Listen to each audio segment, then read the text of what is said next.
So the future of work seems impossible to disentangle from some of the new advances in artificial intelligence.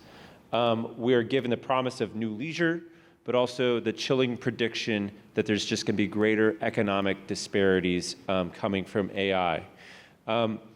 How will AI fit into the good life? And what does it mean to flourish with AI? Meghan. I go first. AI. I was like, 2 years ago, if you'd asked me about AI, I was been like, it's total hype. I don't believe it. And then the institute that I run started working on a couple like big grants about AI ethics, just because there were big opportunities there.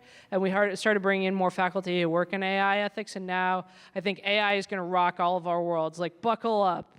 This could be the last in-person Veritas forum we're having in many years. But my understanding, and I'd be very curious how audience members think about this, because I suspect a lot of you guys are going to go work in various aspects of this industry. My understanding is AI is going to be most disruptive for people who are knowledge workers, so people who don't physically move objects around the world using their hands and skills. So if you're a knowledge worker, you process data, you create things that live virtually. And if you're not in a very protected union or guild that's going to have the political power to protect and conserve the type of work that you do. So if you're a writer, if you're a digital content producer, if you're a data analyst, your job as you know it is very likely to look radically different, if it still exists, in the next year or two than it does now, just because this software, the LLMs can do what you do way faster and way cheaper and way more powerfully, and that's going to change the market for your labor. And so then the question is, this is going to affect, I'm a knowledge worker, all college professors are knowledge workers in a sense. Many of you guys going after a UChicago education are trying to become knowledge workers and not plumbers or welders. This means that our vision of what work is going to be for us going forward is about to be seriously disrupted by something beyond our control. And that raises for those of us for whom work is a very important part of how we're enjoying this life and how we find meaning in this life, that should come as pretty scary. Something that you really enjoy and that you've been working towards has this big external storm coming to it that's going to reshape it in ways that nobody can predict. How do you deal with that? I think it's a question, I'm glad we're talking about it, and it's a question that's going to raise a lot of deeper philosophical questions, not just for us, but for broader society. One area that I think might be helpful for us to bring into the foreground, in Catholic social teaching, there is this idea that there are two dimensions to good work, and both of them are important, but one is more important than the other. And I'm very curious how psychologists think about this. The two dimensions are the objective sense of work and the subjective sense of work. The objective sense of work is the meaning that you derive from changing the world, from having an impact on the world. So you worked really hard to build that house, and now that house exists and it wasn't in the world before. How cool. Or you worked really hard to do that study on that new pharmaceutical, and because of your small contribution to the research behind that pharmaceutical, 10 years later there's a drug in the world that's healing a disease. It's you literally changed the world as a result of your work. And it's, in Catholic social tradition, Catholic social teaching, very important that for meaningful work, you be able to think of something positive that you're contributing to the world. If you come to discover that you have what are sometimes called bullshit jobs, but a job where you're one of the characters in Severance, where you just interpret bizarre codes all day for some large corporation, not what, and you get a paycheck for it, but you have no idea how you're causally impacting the world, then that is bad work. And the Catholic social tradition would say, shame on Severance Corporation for creating the conditions of that job. So it's important that you be able to have an impact on the world. A lot of the times our impact is very limited. What's the impact of a philosophy professor?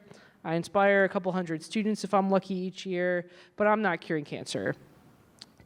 The subjective sense of work is more important in the Catholic social tradition, and this is what your work does to you.